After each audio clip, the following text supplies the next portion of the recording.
هفبستا كريستيانو رونالدو لگل یانه نصر یا سعودی هاته امضا کرن.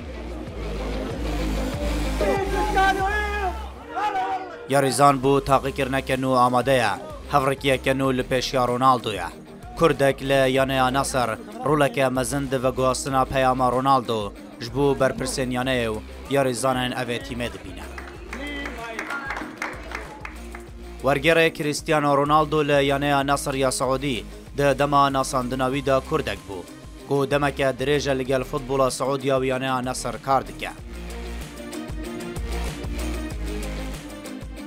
محمود حنان کردک خلک گند جبلیه یسر به باجاروک راجوی باجار عفرینا روشاوای کردستانه 1973 دایک بویه از مونک زور ده ورزش ده هیا و پیوندیه که بهز جی لگل فوتبولا سعودیا هیا.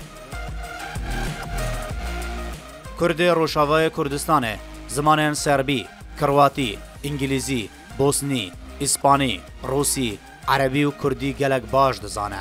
افجی بوی صدموی که همو هیوی خواست بن کسا که وکوی لگل وان کار بکه. محمود حنان به طور مدیوی روداو گود هز به شانازیه که زور دکم وکه کردک ده جورا جلگوارتنا یانه نصر دا من گوتنین کریستیانو رونالدو بو لیستگوانان ورگران.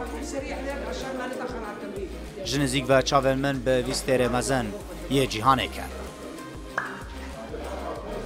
حنان ل 1999 وره لگل یانه نصر یا سعودی دست بکار کریه. ده پالاوتنین گهشنا به موندیال 2002 بو هالبجارتی سعودیا کار دیگر. بشرا و گریا یانه نصر و حتی 2007 بردهام بو. پشتی ویجی پیوندی بیانه اتحاد جده یا همان ولات کرد. محمود حنان دیروکه که دور و درش لگل یانه نصر هیا. پیوندیه که بهیس لگل رودی گارسیا راهنر فرانسیه و تیمه هیا.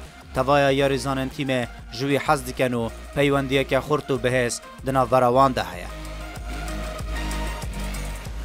ورگر کردی عفرینی روشاوای کردستانه دستکفتن زور ده دما کارکرنا خدا بدست خستنه.